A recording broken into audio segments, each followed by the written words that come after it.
Picture this. You are sitting at your desk, your heart is pounding, your jaw is clenched, your shoulders are basically touching your ears, and you have 17 browser tabs open and a meeting in 4 minutes. Your body is in full alarm mode.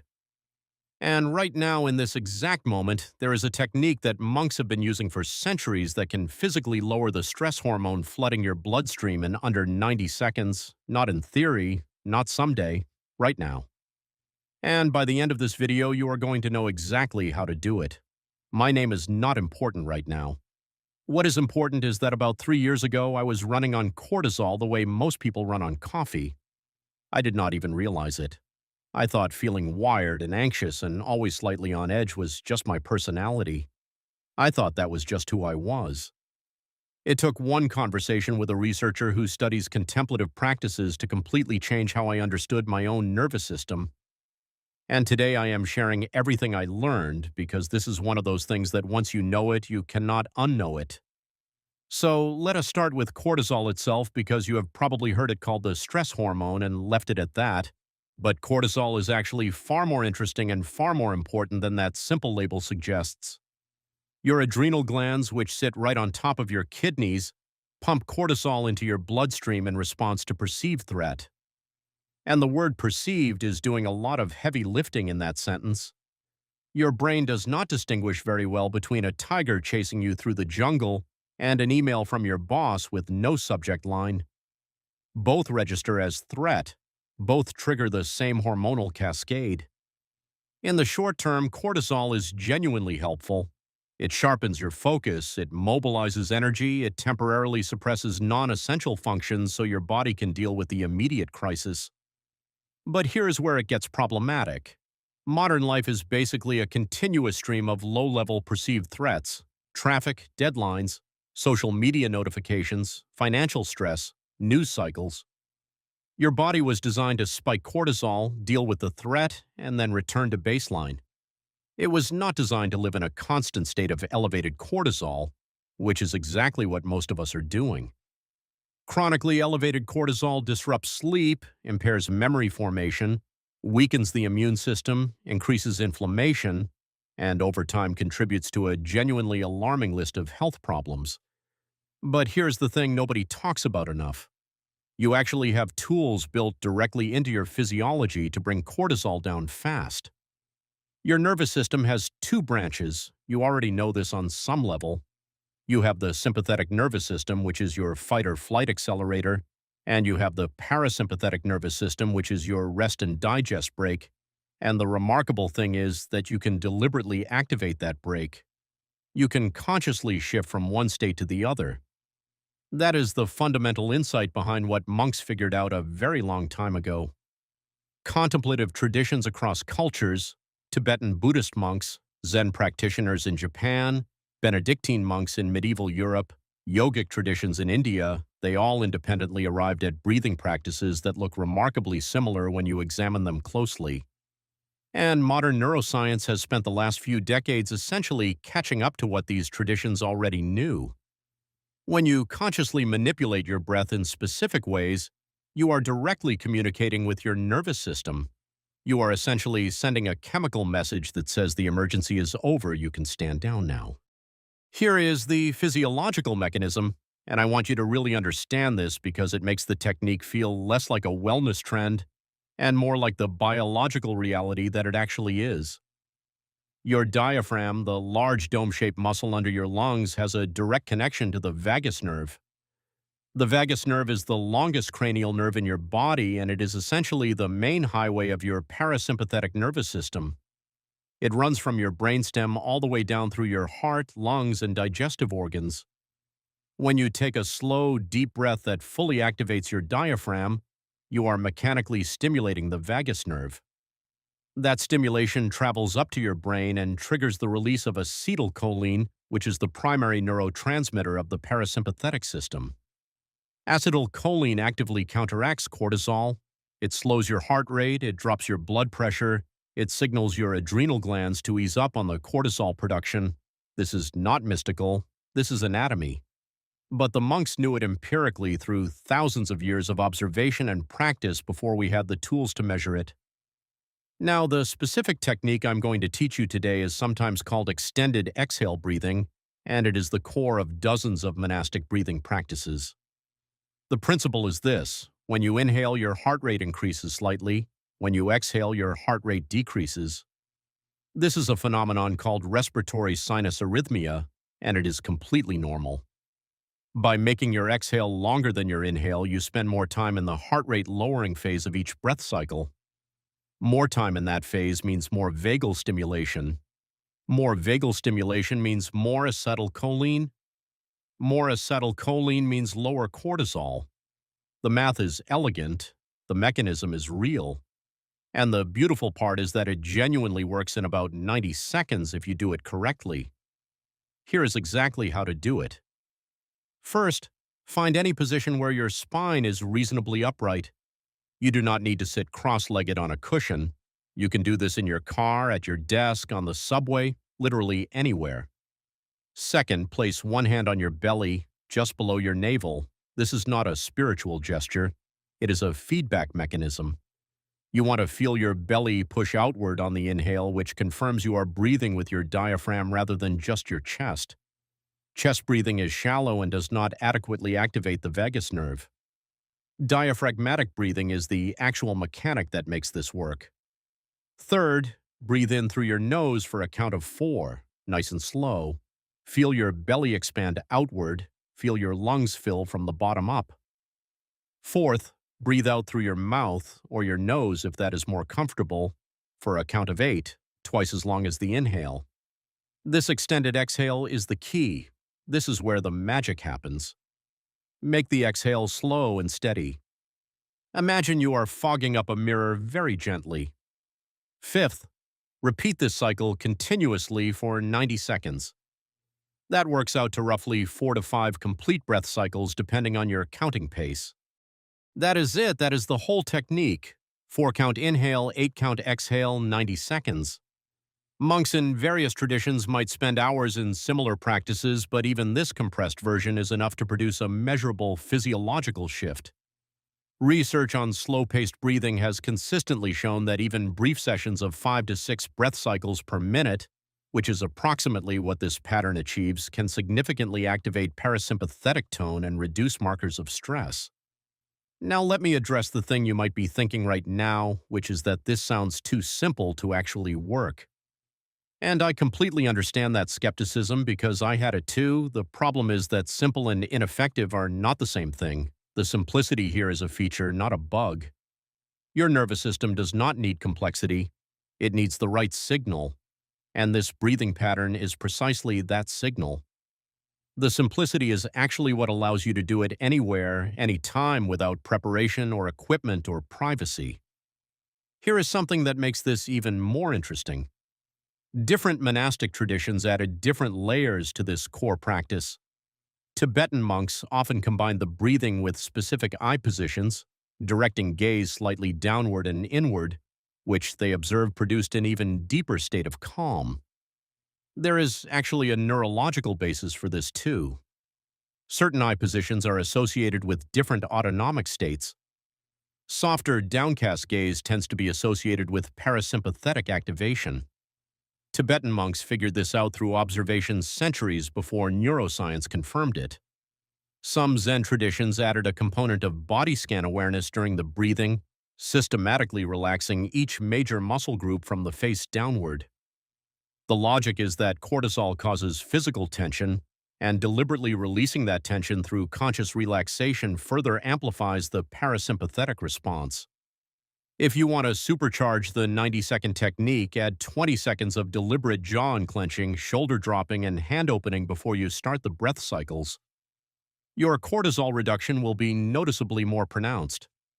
Benedictine monks developed what became known as contemplative prayer, or what was later called lectio divina, and while the religious framing is different, the physiological core is the same. Slow, rhythmic, diaphragmatic breathing held in sustained attention. The prayer aspect focused the mind and prevented the rumination that tends to keep cortisol elevated even when the original stressor is gone. Rumination is hugely underappreciated as a cortisol driver. You can remove the stressor, but if your mind keeps replaying it and analyzing it and catastrophizing about it, your adrenal glands do not know the threat is gone. The attention component of monastic practice serves as a cortisol interrupter by breaking the rumination loop.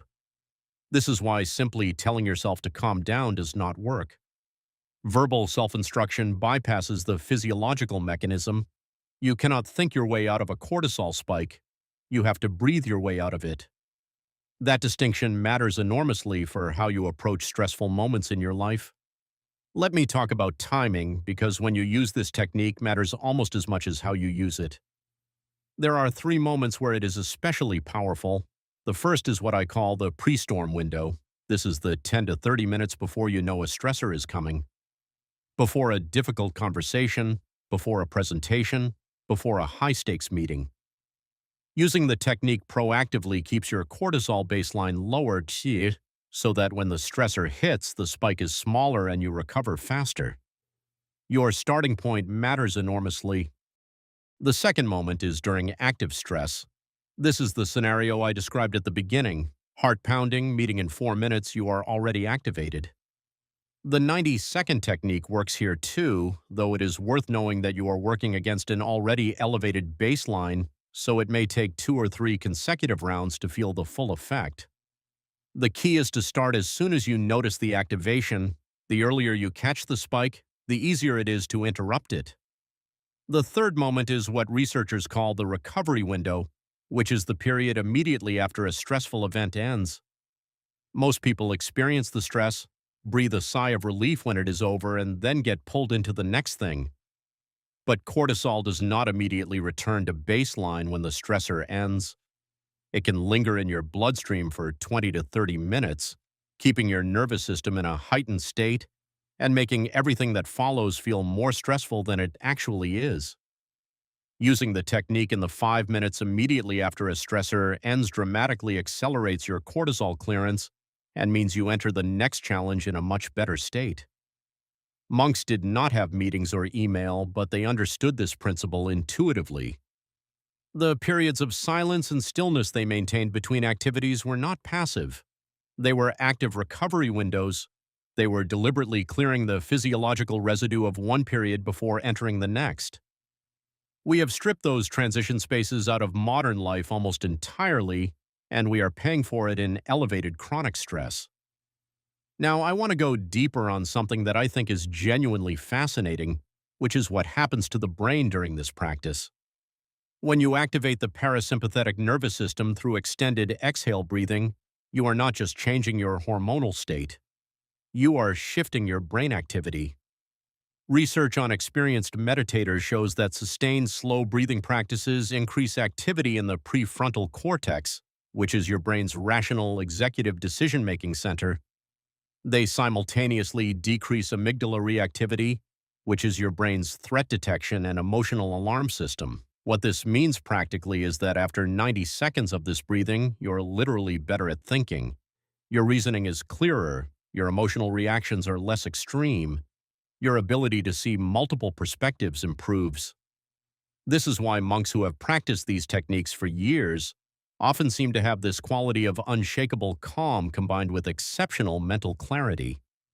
They have been repeatedly training their brains to shift into this optimal physiological state. Over thousands of repetitions, the shift becomes faster and more pronounced. You can start building that same neurological adaptation. It begins with the first time you do it correctly. Each repetition deepens the neural pathway. This is not a one-and-done trick. It is the beginning of a fundamentally different relationship with your own stress response. Let me also tell you what happens when you do not manage cortisol, because I think the stakes deserve to be stated clearly. Chronically elevated cortisol does not just feel bad in the moment. It has documented effects on your hippocampus, which is the brain region most critical for learning and memory. Chronic cortisol exposure actually shrinks hippocampal volume over time. It impairs the formation of new memories and makes accessing existing ones harder. Have you ever noticed that under stress you cannot remember things you absolutely know? That is cortisol at work, temporarily hijacking your memory systems to focus all your resources on immediate survival. Over the long term, the immune suppression caused by chronic cortisol means you get sick more often, you recover more slowly, and your body's ability to fight off more serious conditions is compromised.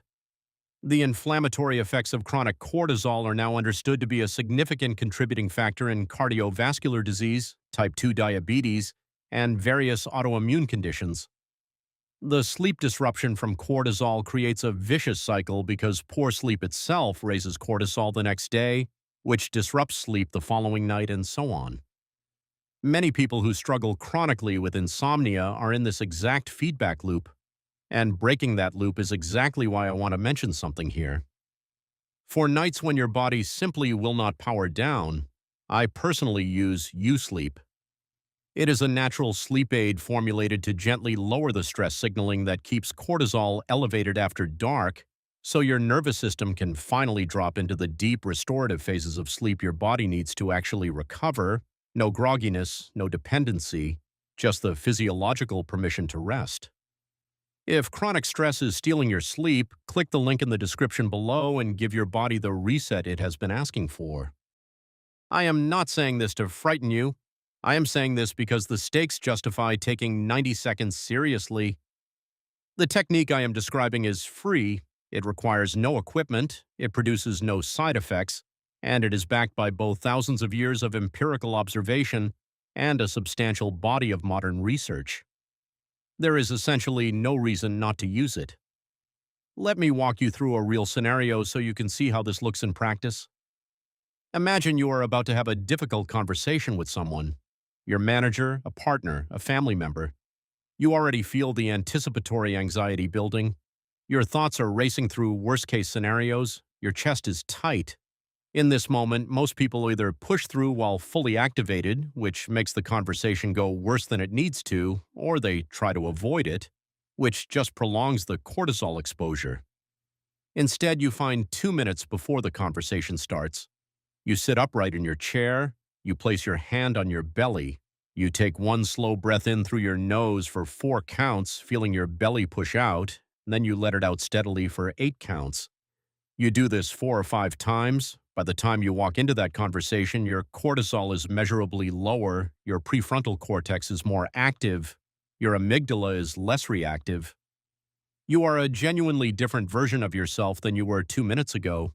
Not calmer in the sense of being less present or less engaged, calmer in the sense of being more clear, more resourceful, more capable of actually hearing what the other person is saying and responding thoughtfully rather than reacting from threat.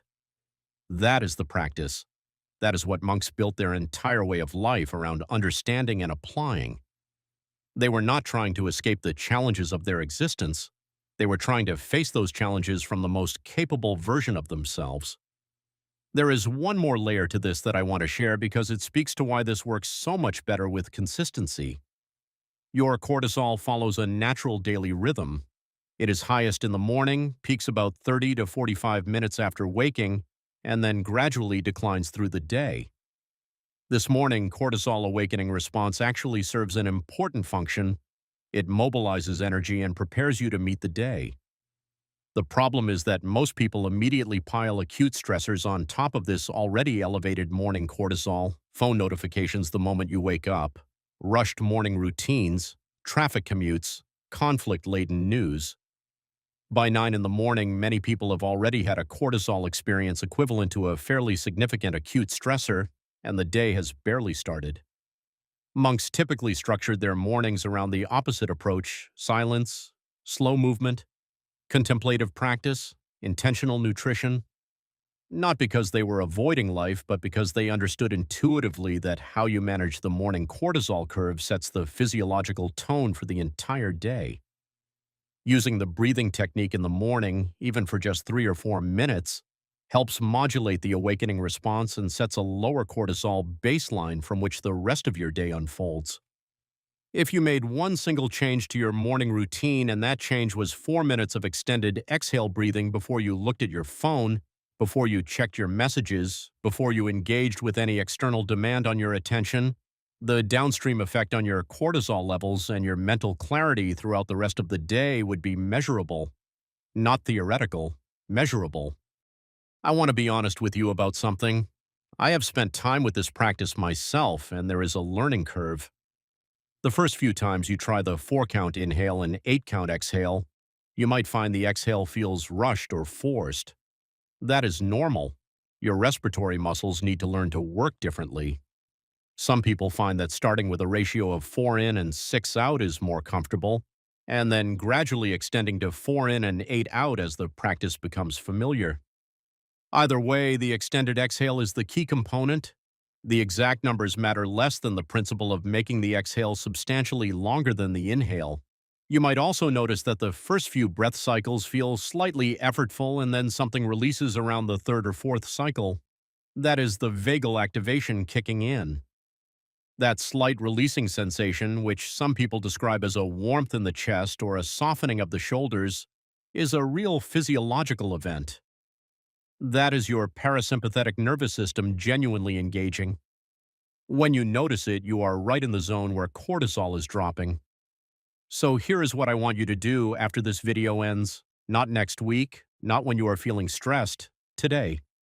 I want you to set a reminder on your phone for a time. You know you will be between activities, maybe mid-morning, maybe right before lunch. And when that reminder goes off, I want you to take 90 seconds, find any position with your spine upright, put a hand on your belly, and do 5 slow cycles of 4-count inhale and 8-count exhale. That is your entire homework assignment, just once, today. Because I have found that the people who try this once and actually pay attention to what happens in their body almost always want to do it again. Not because someone told them to, but because the shift is real and they can feel it. And once you have felt your nervous system genuinely shift state in 90 seconds, you stop thinking of stress management as something that requires a retreat or a therapist or an hour on a meditation cushion. You start realizing that you carry a genuinely powerful tool with you everywhere you go, built into your own respiratory system, refined over centuries by people who dedicated their entire lives to understanding the deepest mechanics of human experience. The monks were not superhuman. They were not born with unusual nervous systems. They were people who paid very close attention to what actually worked for reducing suffering and maintaining clarity, and they built practices around those observations and refined them over generations. We get to inherit that accumulated wisdom, and we get to understand the underlying biology that makes it work, and we get to apply it in 90-second intervals between meetings and school pickups, and all the gloriously chaotic demands of a modern human life. Your cortisol does not have to run your days. You have a brake pedal. You just needed to know it was there and how to press it. Now you know both. Use it. Start today. And if you found this genuinely useful, share it with someone who you know is running on stress right now, because this 90-second technique costs nothing and it might be exactly what they need to hear. There is also a video coming up right now that goes deeper into the vagus nerve and other ways you can hack your nervous system for better mental performance. And I think if this one resonated with you, that one is going to completely change how you understand your own brain. I will see you there.